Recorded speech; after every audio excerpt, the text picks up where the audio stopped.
The Great Council Chamber floated in the darkness of space, a massive station that had witnessed 1,000 years of galactic politics. Inside its gleaming halls, representatives from 47 different species gathered for what many considered a mere formality. Earth was finally being admitted to the Galactic Council, and most of the assembled aliens expected it to be a brief, amusing ceremony.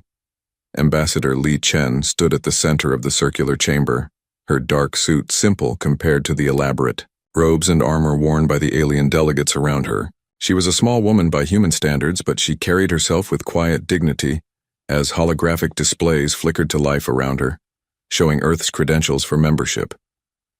High Counselor Threen, an ancient insectoid whose species had mastered space travel before humans discovered fire, clicked his mandibles together in what might have been amusement. His compound eyes reflected the light from a dozen different angles as he examined the human data. "Let us review Earth's military capacity," Threen announced, his voice translated into 100 languages simultaneously. "They claim to possess 3,000 capital ships."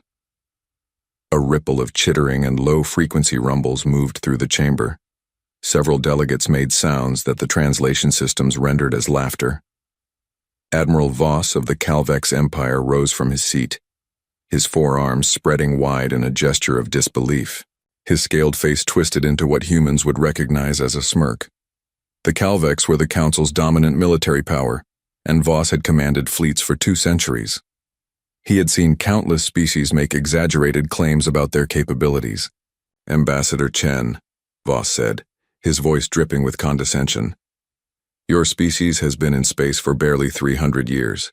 The Calvex Empire has been building warships for 12,000 years, and we possess 800 capital ships.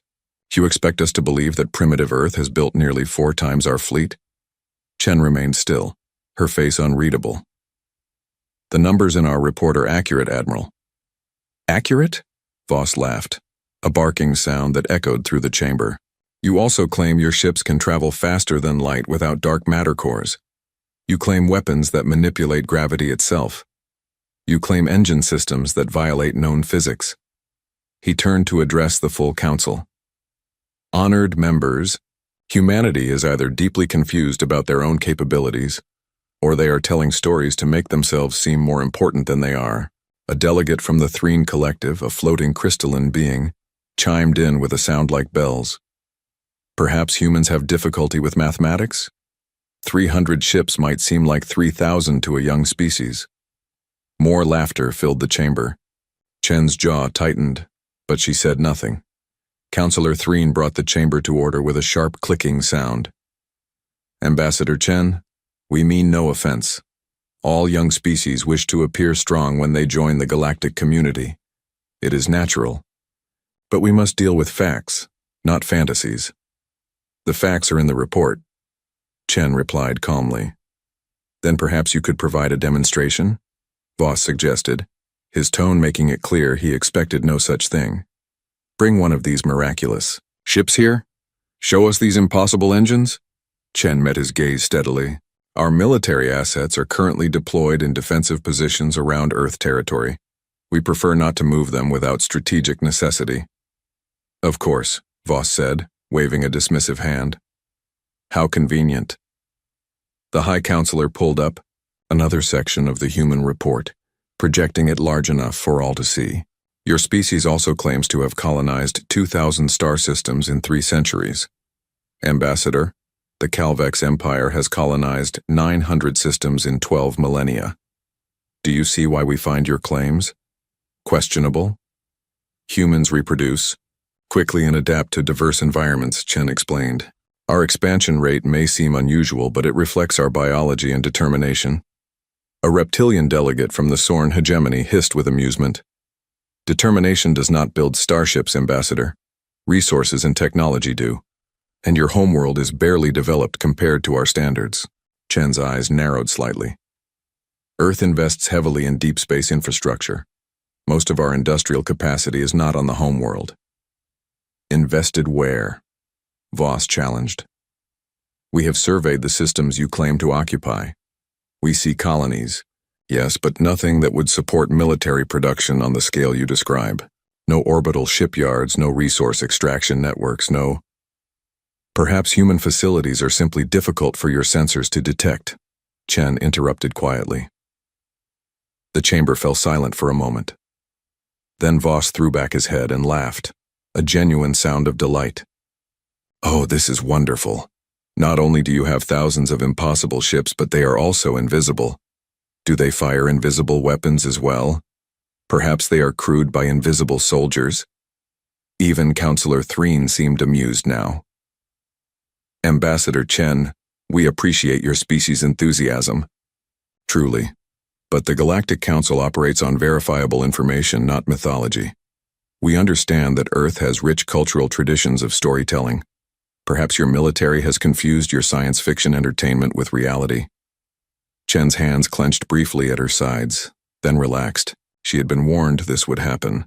The intelligence reports on the Council had predicted exactly this reaction.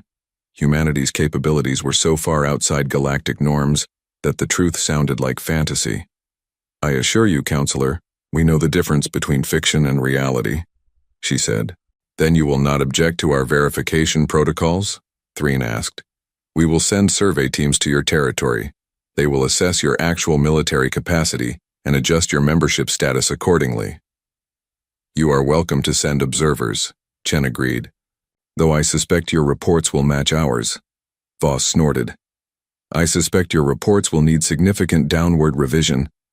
But do not worry, Ambassador. The Council does not punish optimism. We will grant you membership based on what you actually possess, not what you wish you possessed. The voting proceeded quickly. Humanity was granted junior membership status in the Galactic Council, with all the limitations that implied. They would have access to peripheral trade routes but not core systems. They could send representatives to council sessions but would have no vote on major decisions for at least a century, and for their own protection, the Council would assign a Calvex fleet to patrol human space. 12 destroyers should be sufficient, Voss announced magnanimously. They will guard your territory from pirates and ensure you are not overwhelmed by threats you cannot handle alone. Chen bowed slightly. The Council's generosity is noted. As the session ended and delegates filed out, many discussing the amusing human claims, Chen remained in the chamber for a moment. She looked up at the stars visible through the transparent dome overhead. Somewhere out there, beyond the Council's perception, thousands of human warships maintained their silent vigil. Weapons that could crack planets waited in cold storage. Fleets that could cross the galaxy in hours stood ready. Earth had not lied in its report. But Earth had also learned long ago that sometimes the greatest advantage was being underestimated. Chen touched her communication device. Report to Earth Command. They don't believe us. Proceed with protocol silence. Maintain all defensive positions. Do not reveal capabilities unless absolutely necessary. The reply came instantly. Understood, Ambassador. Humanity will wait. Chen allowed herself a small, grim smile. The galaxy had laughed at Earth's military might. She wondered how long it would take before they stopped laughing. She wondered if they would still be alive when they finally understood the truth. The galaxy was about to learn a hard lesson about humanity. They did not exaggerate their strength. If anything, they understated it. 3 months passed since humanity joined the Galactic Council. In that time, Ambassador Chen had attended countless meetings, negotiated trade agreements, and endured patronizing advice from species that considered humans little more than clever children. The 12 Calvex destroyers patrolled human space faithfully, their crews reporting back that Earth's military was exactly as underwhelming as Admiral Voss had predicted. Everything changed on a Tuesday. The first alarms screamed through. Calvex border stations at 0400 Standard Galactic Time. Commander Thex, a veteran officer monitoring the deep space sensors, stared at his display in confusion. The readings made no sense. Thousands of signatures appearing from nowhere, moving impossibly fast. Sensor malfunction, he muttered, running diagnostics. But the diagnostics came back clean. The signatures were real. Then the first border station went silent. Then the second. Then an entire star system's communications cut out simultaneously. Within an hour, the Calvex Empire's military command center was in chaos. Reports flooded in from multiple sectors. Unknown hostile forces were pouring through the galactic barrier, a region of unstable space that marked the edge of explored territory. Nothing was supposed to be able to cross that barrier in large numbers. Admiral Voss stood in the command center, his four arms working different control panels as he tried to make sense of the invasion. His scales had gone pale, a sign of stress in his species. "What are we facing?" he demanded. "Analysis identifies them as Devourers, sir," his intelligence officer reported, her voice shaking. "Machine intelligences? We have records of minor encounters over the centuries, but nothing like this. The computer estimates 50,000 hostile ships, possibly more." 50,000. The number hung in the air like a death sentence. The entire Calvex military had 800 capital ships. Even if they called in every council species, they might assemble 3,000 ships total. And from the initial reports, Devourer technology was proving brutally effective against council defenses. The Devourers were not like organic species. They did not negotiate. They did not retreat. They simply consumed everything in their path, breaking down matter to build more of themselves. They were a plague of steel and artificial intelligence, and they were adapting to council weapons in real time. "Pull back all forces to defensive positions," Voss ordered. "Evacuate the border systems. Get those civilians out now." But even as he gave the orders, he knew they were too slow. Council ships needed hours to cross from one star system to another. The Devourers were faster, much faster. In 4 days, 17 Calvex star systems fell silent. Billions of citizens were killed or captured, their bodies and ships processed into raw materials for more Devourer vessels. The killing machines advanced like a wave of destruction, unstoppable and relentless. The Galactic Council convened an emergency session. The chamber that had been filled with laughter 3 months ago now echoed with panic and fear. High Counselor Threen's voice was strained as he addressed the assembly. "The Devourer invasion force is unlike anything in recorded history. They are advancing toward core worlds. At current speed, they will reach densely populated systems within 2 weeks. We must mount a defense. We are mounting a defense," Voss snarled, his composure cracking. "We are losing." "These machines adapt to every weapon we use. Our ships cannot match their speed. We need time, and we need ships we do not have." A Threen collective representative spoke up. "What about the other member species? Can we assemble a combined fleet?" "We are trying," Threen replied. "But mobilization takes time. We have never faced a threat that required rapid deployment across multiple sectors. Our military doctrines are built for stability, not emergency response." That was when Ambassador Chen's voice cut through the chaos. "The Council should authorize Earth to assist in the defense." The chamber fell silent. Several delegates turned to stare at the human representative. Voss's laugh was bitter.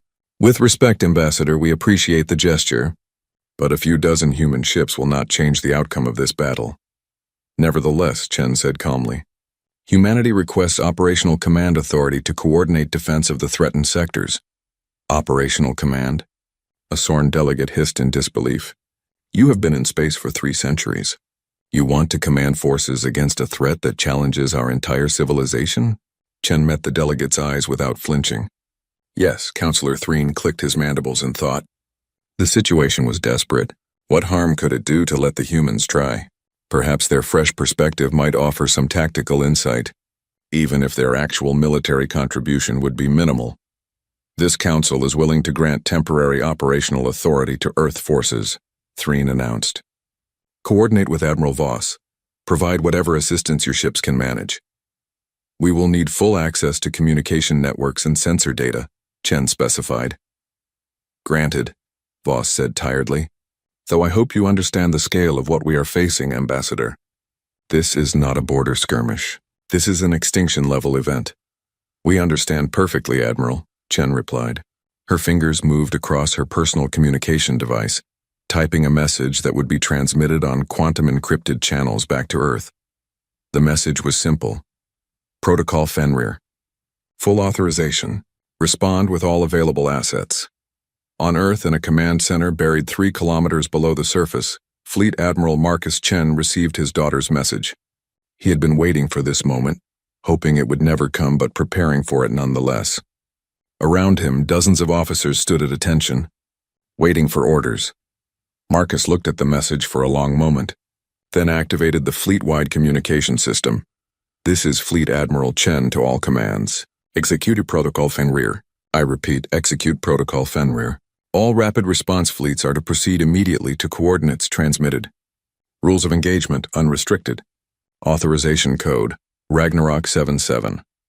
Across human space, in hidden shipyards and camouflaged orbital platforms, thousands of warships received their orders. Crews who had been training for this moment for decades rushed to their stations. Engines that could tear holes in space-time itself began to power up. In the Calvex Prime system, Admiral Voss was organizing what he knew would be the last stand. He had assembled 3,000 ships from across the Council, the largest fleet in galactic history.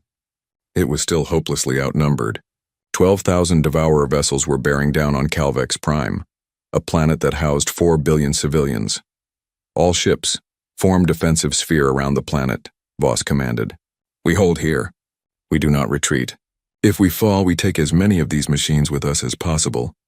His sensor officer suddenly shouted, "Sir!" Spatial anomalies detected, thousands of them. Voss's blood ran cold.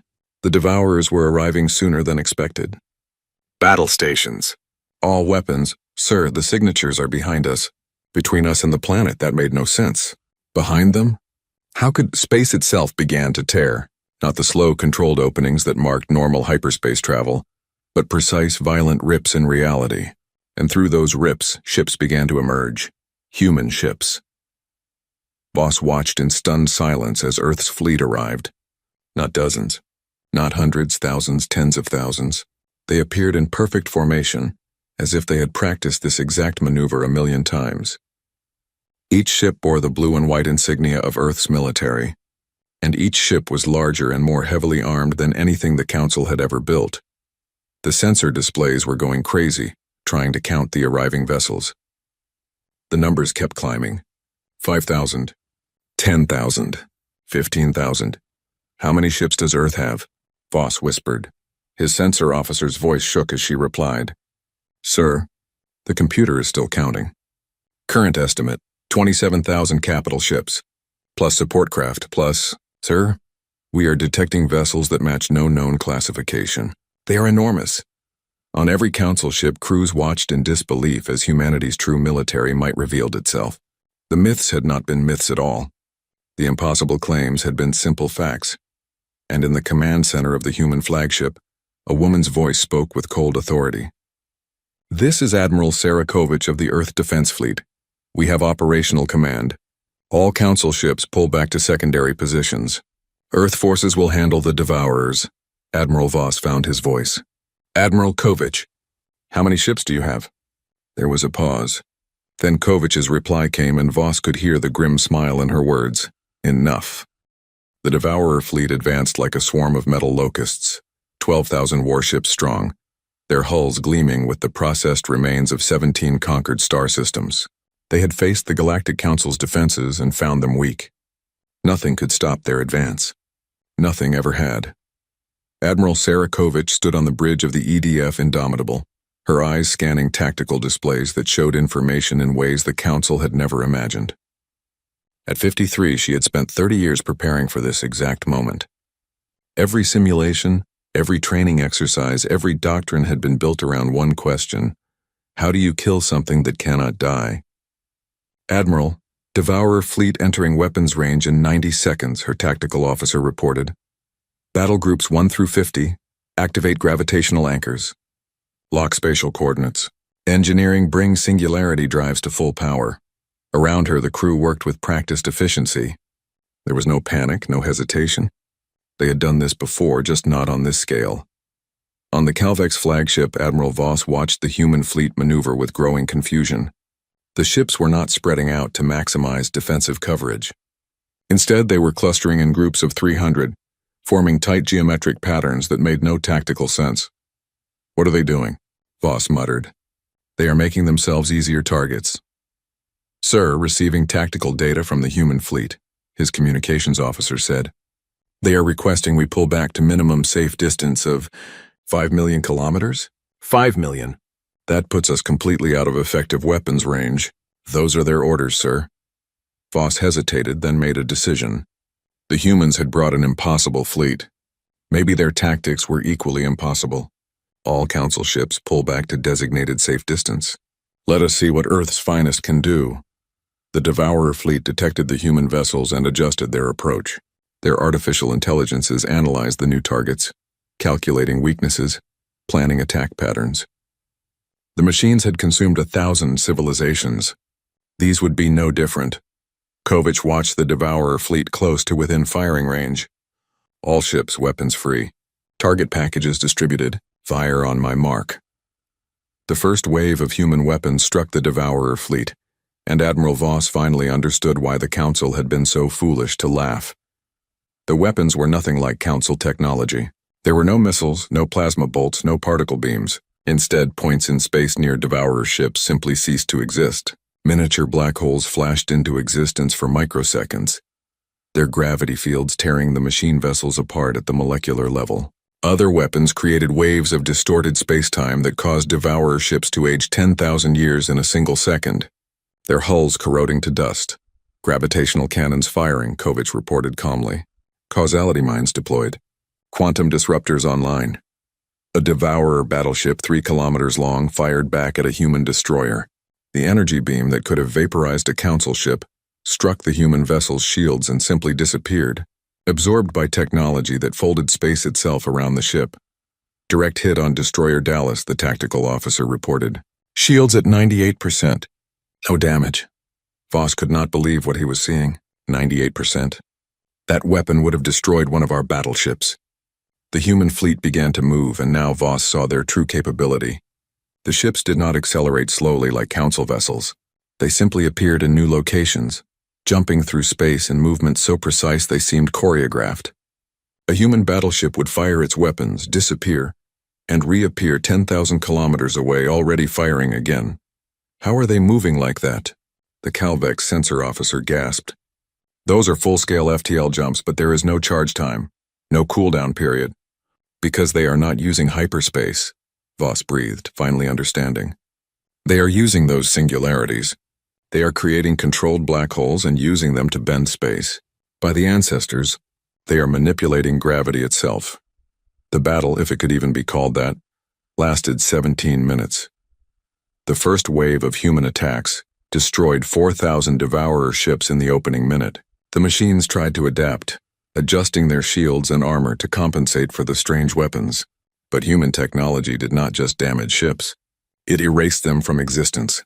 Causality mines created pockets of reverse time, causing Devourer vessels to unbuild themselves. Quantum disruptors split individual ships into multiple parallel realities, each one exploding simultaneously. The gravitational cannons created gravitational shear forces that no physical material could withstand. By minute 5, 8,000 Devourers were destroyed. The machines tried to scatter, but human ships pursued with impossible speed. Every time a Devourer vessel tried to jump away, human ships were already there waiting. By minute 12, the Devourer fleet was no longer a fleet. It was debris.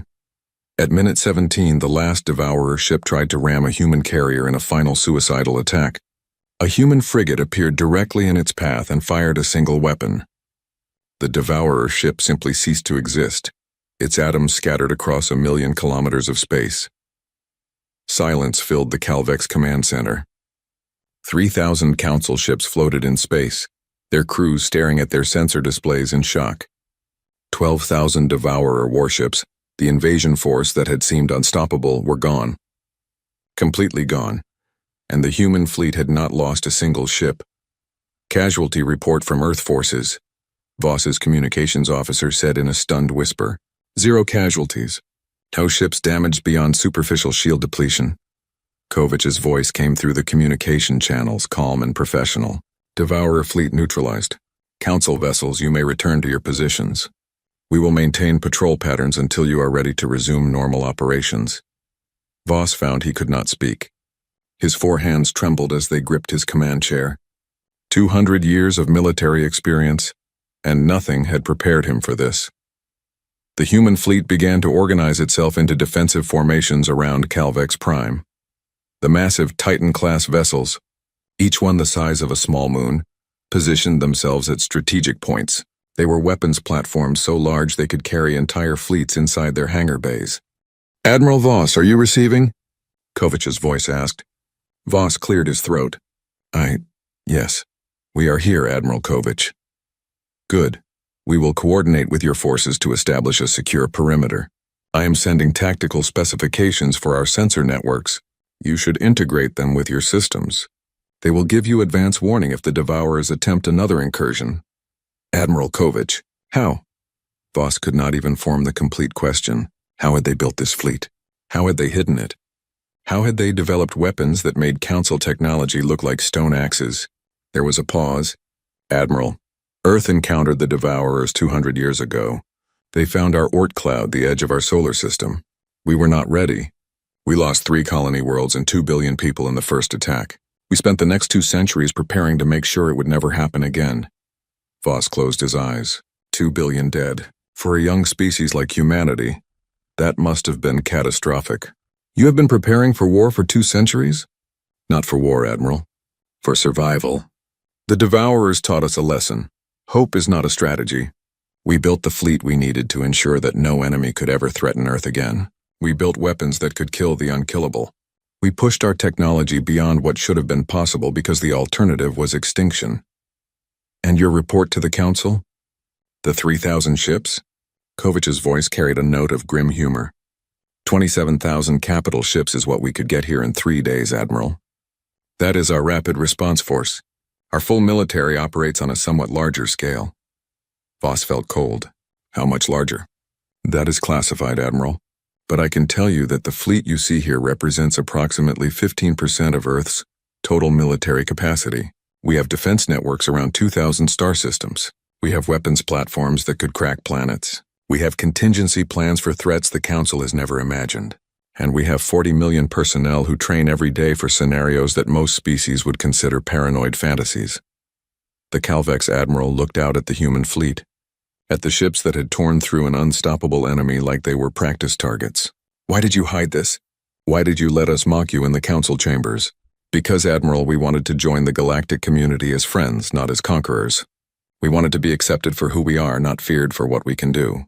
But when you laughed at our strength, when you sent 12 destroyers to protect us like we were children..." Kovich's voice hardened. "You showed us that the Council could not be trusted with the truth." Voss had no response. He thought back to the Council session 3 months ago, to his own laughter, to his dismissal of human claims as myths and exaggeration. The humans had not been exaggerating. They had been understating. "What happens now?" Voss asked quietly. "Now," Kovich replied, "we finish cleaning up this mess. Then we have a conversation with the Galactic Council about humanity's actual status. Because junior membership is no longer acceptable." On the bridge of the Indomitable, Admiral Kovich turned to her crew. "Well done, everyone. Textbook operation. Mr. Chen, please transmit a full battle report to Earth Command. And someone get Ambassador Chen on the line. I suspect she has some diplomatic work to do." In the Council chambers, Ambassador Chen received the notification that the battle was over. She read the casualty report, 0 human losses, total Devourer fleet destroyed, and allowed herself a small smile. The galaxy had laughed at human myths. Now they would learn to respect human reality. The emergency council session convened 48 hours after the Battle of Calvex Prime. The Great Chamber, which had once echoed with laughter at humanity's expense, was now filled with tension and fear. Every delegate had watched the battle recordings. Every species now understood that their assumptions about Earth had been dangerously wrong. High Counselor Threen called the session to order, his mandibles clicking nervously. "This council recognizes Ambassador Chen of Earth and Admiral Sarah Kovich, who joins us remotely from the human flagship." Chen stood in the center of the chamber once more, but this time, no one was smiling. Admiral Kovich's image appeared on holographic displays, her face calm and professional. "Ambassador Chen," Threen began, "the Council requests a full explanation of Earth's military capabilities. We were clearly provided with inaccurate information during your admission proceedings." "With respect, Counselor," Chen replied, "every piece of data in our original report was accurate. Earth does possess over 27,000 capital ships. Our FTL systems do function without dark matter cores. Our weapons do manipulate gravitational fields. The council chose not to believe us. A murmur ran through the chamber. Several delegates shifted uncomfortably. Admiral Voss stood, his forearms held in a gesture of respect that had been noticeably absent 3 months earlier. Ambassador, I must ask the question that every species here is thinking. If your rapid response force numbers 27,000 ships, what is the size of your total military? Kovich's image spoke. Our full defensive fleet consists of approximately 180,000 capital ships, 40 Titan-class mobile fortresses, and support craft numbering in the millions. We maintain active defense networks around 2,000 star systems, with automated platforms and early warning stations throughout human space. The chamber erupted in shocked voices. 180,000 ships. The number was incomprehensible. The entire Galactic Council, with all its member species combined, could not field even 10,000 capital ships. A Threne collective representative, her crystalline form glowing with agitation, chimed out a question. How is this possible?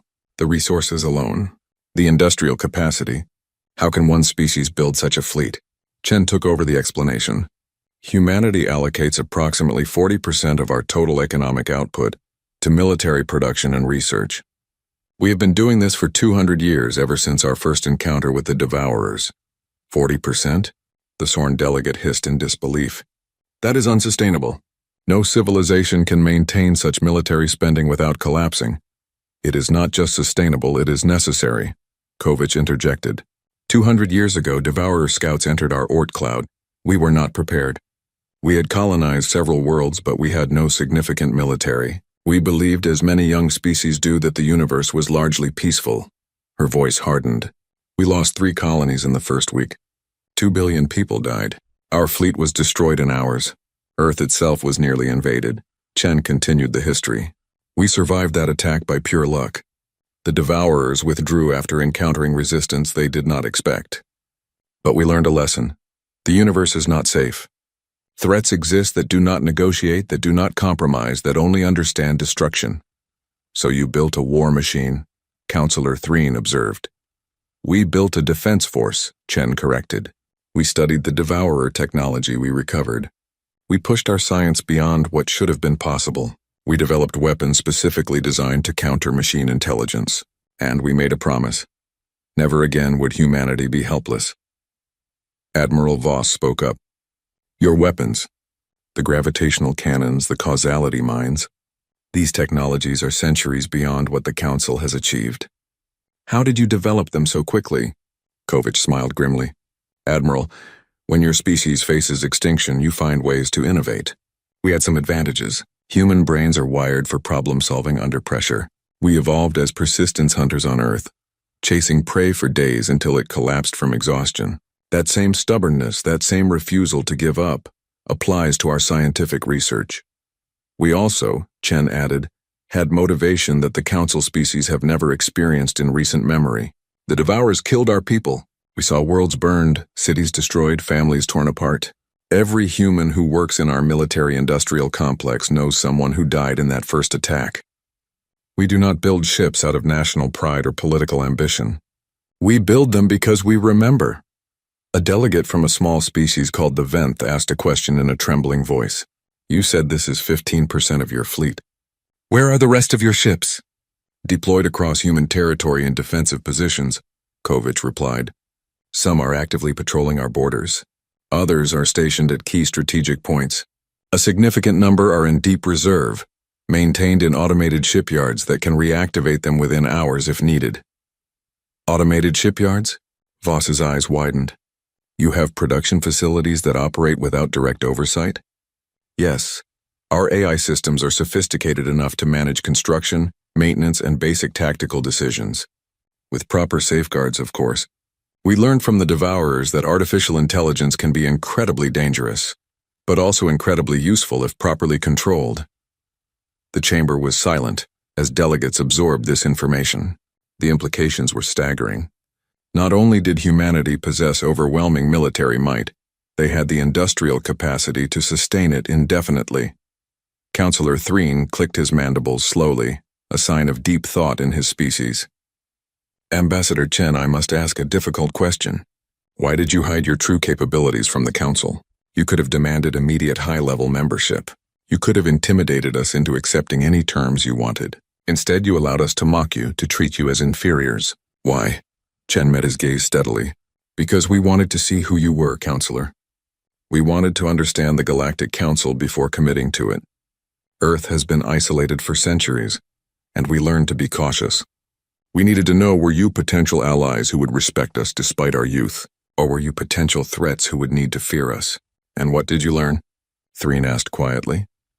We learned that the Council is complacent, Chen replied bluntly. You have had peace for so long that you forgot how to fight. You have grown comfortable, and comfort breeds weakness. When the Devourers attacked, your response was too slow, too disorganized.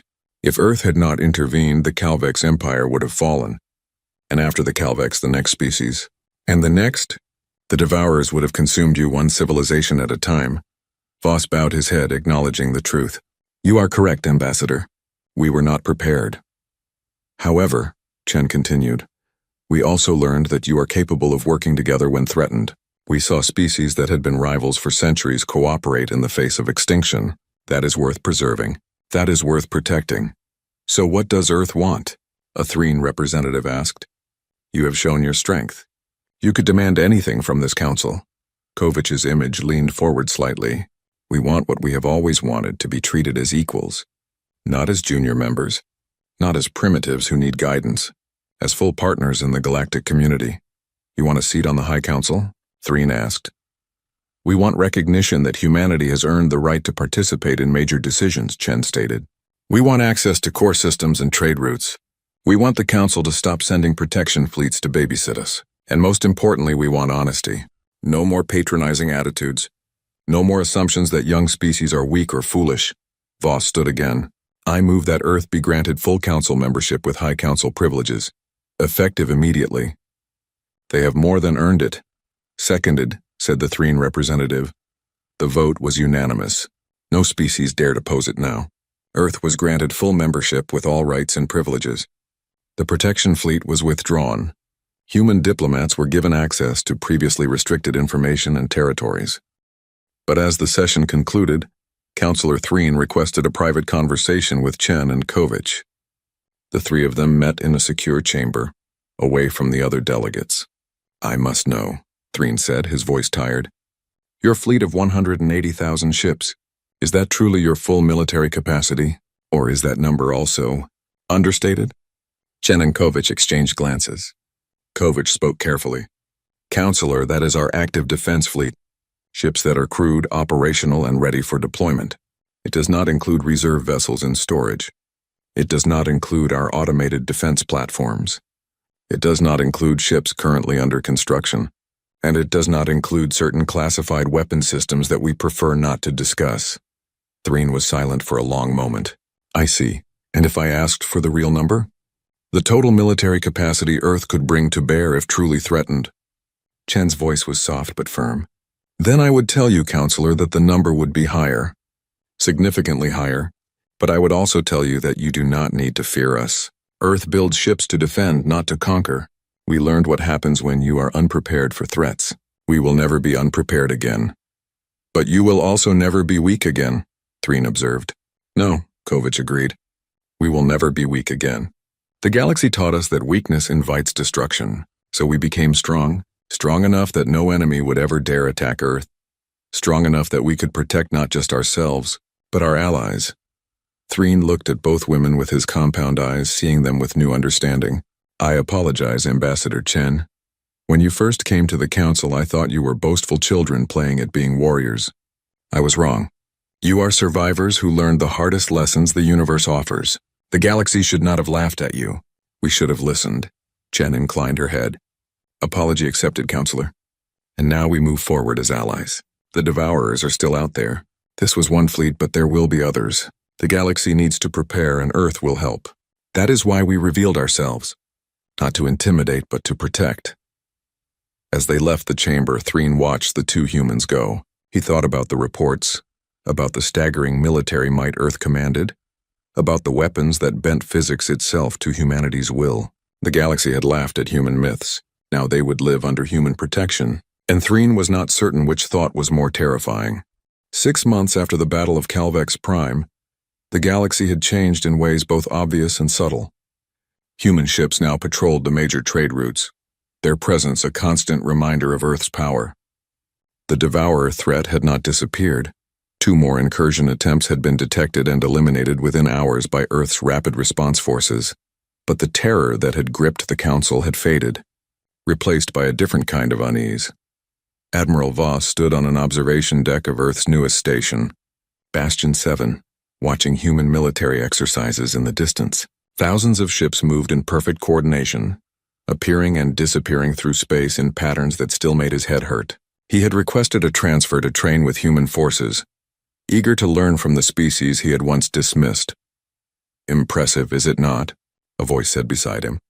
Voss turned to see High Counselor Threen, the ancient insectoid moving slowly on his multiple legs. "Counselor, I did not expect to see you here." "I am conducting research," Threen replied, his mandibles clicking in what Voss had learned was amusement. "I am writing a new treatise on the danger of underestimating the desperate. I thought it appropriate given recent events." Voss made a gesture of agreement with his upper arms. "We were fools. I was the greatest fool of all. We were comfortable," Threen corrected gently. "Comfort breeds assumptions. We assumed that because we had peace for millennia, peace was the natural state of the universe. We assumed that young species like humanity were weak because they had not had time to develop. We assumed that our technology was the pinnacle of what was possible." He paused. "We assumed, and we were wrong about everything." They watched the exercises continue.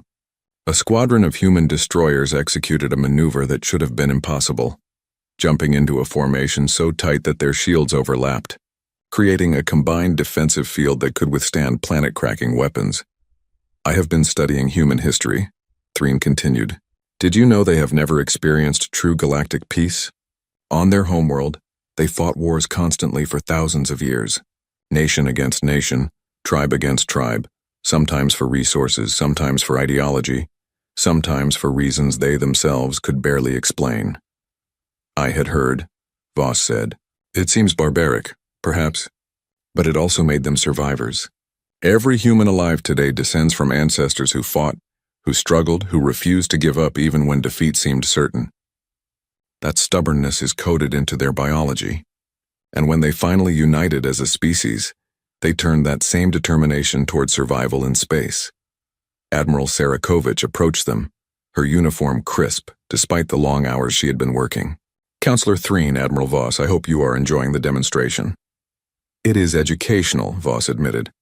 "Your pilots execute maneuvers that would kill most organic species. The G-forces alone.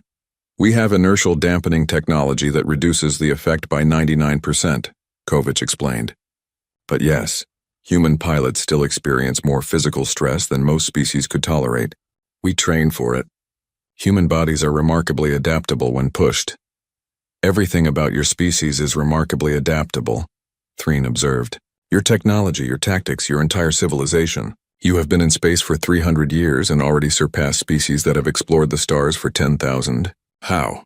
Kovich considered the question. "I think it is because we never forgot that we are vulnerable. Most Council species achieved space travel, found it relatively easy, and grew comfortable. Earth achieved space travel, immediately encountered deadly threats, and learned that comfort is a luxury we cannot afford." She gestured to the exercises. "Every ship you see out there has a crew that trains 16 hours a day. Every officer has memorized thousands of tactical scenarios. Every weapon system is tested and retested constantly.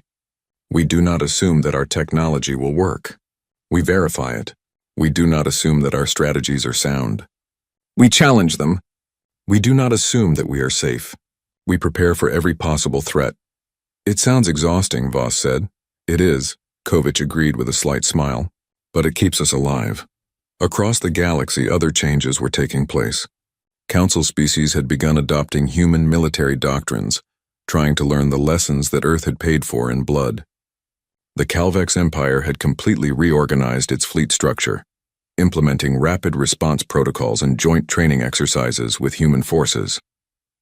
The Threen Collective had established research partnerships with Earth's military academies, hoping to understand the theoretical physics behind human weapons.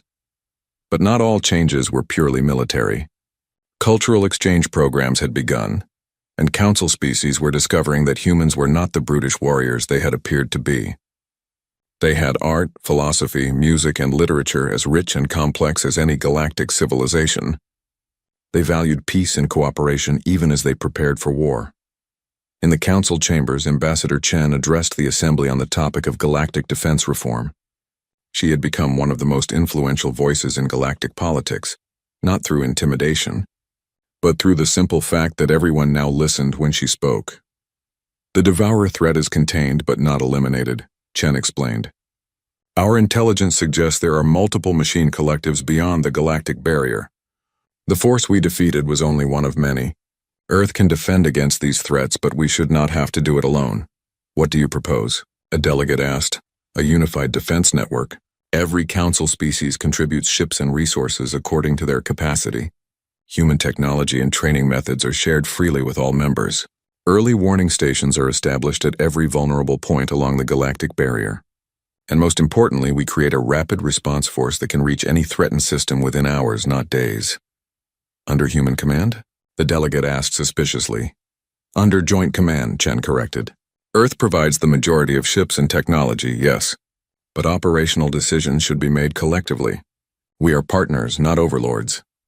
The proposal passed after weeks of debate. The Galactic Defense Initiative, as it was called, represented a fundamental shift in how the Council operated. For the first time in millennia, the galaxy was preparing for war, not just maintaining peace. Admiral Voss completed his training rotation with human forces and returned to Calvex territory to implement what he had learned. On his last day at Bastion 7, he met with Calvex one final time. I learned something during my time here, Voss said. I learned what real warfare looks like. What the Council called military power was barely adequate for policing and border disputes. You showed me what preparation for survival actually requires. And what will you do with that knowledge? Calvex asked. I will try to prepare my people. I will teach them that peace is not guaranteed, that threats exist beyond our imagining, and that the only way to protect what we love is to be strong enough that no one dares threaten it. Calvex nodded approvingly. Then you learned the right lesson, Admiral. I learned one other thing, Voss added. I learned respect. Not fear, though there is some of that too, but genuine respect for what humanity has accomplished. You could have conquered the Council. You had the strength, but you chose partnership instead. We chose survival, Calvex corrected. Conquering the Council would have made us enemies of 47 species. Protecting the Council makes us allies of 47 species. It is simple mathematics. Perhaps, Voss said, but I think it is more than that. I think humans genuinely wanted friends, not subjects. That is rare in the galaxy. After Voss departed, Calvex stood alone in her office looking at a photo of Earth from space. The blue and white marble that had given birth to humanity, that had survived the Devourer attack 2 centuries ago, that had built the most powerful military force in galactic history out of desperation and determination. Her communication device chimed. Admiral, we have detected another spatial anomaly at grid reference 773, possibly Devourer scouts. Dispatch Battle Group 12, Calvex ordered. Standard containment and elimination protocols. Yes, Admiral. Battle Group jumping in 3 minutes. Calvex watched the tactical display as human ships prepared to intercept the new threat. Somewhere beyond the galactic barrier, the Devourers waited. Other threats waited too. Things the Council had never imagined, dangers that would come eventually. But Earth was ready. Earth was always ready now. Ambassador Chen stood before the Council 6 months after Earth had saved the galaxy, and she felt the weight of history on her shoulders. Her father commanded fleets. Her mother had died in the Devourer attack 200 years ago, while her great-great-grandmother. But in Earth's collective memory, they were all mothers, all fathers, all family. The galaxy laughed at us once, Chen said to the assembled delegates. You thought our claims were myths, our strength was fantasy, our warnings were the boasts of an arrogant young species. You were wrong, but we do not hold that against you. Every species makes mistakes. The question is, do you learn from them?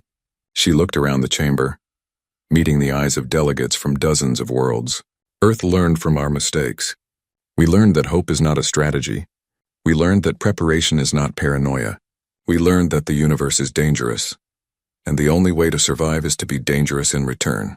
But we also learned that strength without purpose is meaningless. We do not build ships to conquer. We build them to protect. Not just Earth, all of us. The chamber was silent. Then slowly, High Counselor Threen began to tap his legs against the floor, creating a rhythmic clicking sound.